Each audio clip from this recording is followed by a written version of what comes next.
आपल्याला सर्वांना माहिती आहे की संयुक्त राष्ट्र संघाने शाश्वत विकासासाठी जागतिक परिवर्तन कार्यक्रम 2030 ला जाहीर केलेला आहे। त्यामुळे सर्वांना सोबत घेऊन चला, खरं तर या अभियानाचं एक हे आहे आणि यामध्ये साधारणतः 17 शाश्वत विकासाची ध्येय आपल्या सगळ्यांना माहिती आहे की पूर्वी सर्वांना एकत्र गावामध्येच रोजगार निर्मिती व्हावा, गावामध्ये चांगलं काम जलसंधारणाचं असेल किंवा अनेक ज्या योजना आहेत, त्या सर्व ज्या योजना त्या सगळं योजना एकत्र आणण्याचं काम या अभियानातून होणार आहे। आणि आज जी ही कार्यशाळा होणार आहे यामध्ये अनेक चांगले वक्ते, डॉक्टर कलशेट्टी साहेब सारखे असतील, बोंद्रे असतील, बुट्टे पाटील असतील, या सर्व तज्ञांचं मार्गदर्शन माझ्या इथल्या ग्रामपंचायतीच्या सरपंच, पंचायत समितीचे आजी माजी सदस्य, झडपीचे आजी माजी सदस्यांना होणार आहे।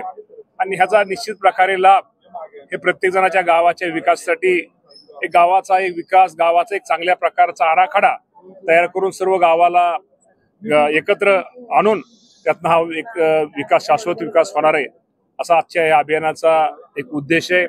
आणि या निमित्तानं मला एक आपल्या सगळ्यांना सांगायला हरकत नाही की या राज्याचा कृषी मंत्री म्हणून आपल्या सर्वांना माहिती आहे की नमो शेतकरी महासन्मान निधी योजनेअंतर्गत लाभार्थ्यांना 7वा हप्ता हा कालच त्याचा GR निघालेला आहे। साधारणतः या राज्यामधल्या 92,36,000 शेतकऱ्यांना याचा उद्या त्यांना तो साधारणतः मंगळवारी किंवा बुधवारी, मंगळवारी शक्यतो तो कार्यक्रम या राज्याचे मुख्यमंत्री देवेंद्र फडणवीस साहेब असतील, एकनाथजी शिंदे साहेब असतील, अजितदादा पवार साहेब असतील, यांच्या उपस्थितीमध्ये हा कार्यक्रम आपण ऑनलाईन त्यांच्या अकाउंटमध्ये ते पैसे जमा हे निश्चित प्रकारे करतोय। साधारणतः 1,932 कोटी आणि 32 कोटी 72 लाख रुपयेचा निधी वितरण मंगळवारी किंवा बुधवारी होणार। त्याचा निश्चित प्रकारे माझ्या शेतकऱ्यांना हा एक थोड्या का प्रमाणामध्ये लाभ हा निश्चित प्रकारे होणार आहे।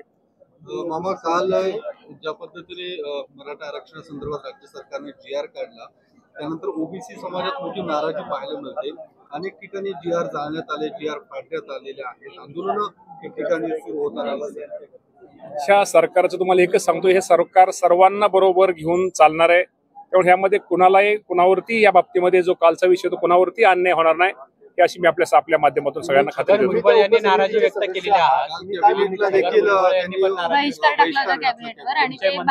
आमच्या ते प्री कॅबिनेटला तर स्वतः मी त्या मीटिंगला हजर होतो, त्या प्री कॅबिनेटच्या मीटिंगला भुजबळ साहेब स्वतः हजर होते।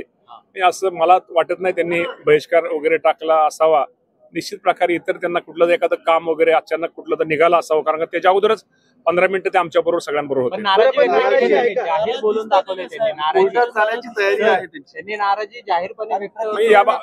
या बाबतीमध्ये आपण भुजबळ साहेबांना विचारलं तर बरं होईल। तुम्ही उपसमितीचे सदस्य आहे, तुमची भूमिका काय असणार आहे? जी ओबीसीची मंत्री उपसमिती GR आलाय, तुमचं नाव आहे त्याच्यामध्ये, तुम्ही ओबीसीचे मंत्री म्हणून नेमकी काय भूमिका? शेवटी अजून त्याची काय कार्यप्रणाली कुठं अजून निश्चित झालेली आहे, त्यामुळे निश्चित प्रकारे आता त्यावेळेस बैठका ज्यावेळेस होतील त्यावेळेस तो योग्य तो निर्णय सगळ्याच होईल। आणि सर्व आपल्याला नुसतं ओबीसी किंवा नुसतं मराठा समाज, आपल्याला सर्वांना बरोबर घेऊन हे राज्य न्यायचं, त्यामुळे सर्वांनाच बरोबर घेऊन आणि सर्वांचाच विकास आणि सर्वांनाच न्याय देण्याची भूमिका ही राज्य सरकारची राहणार आहे।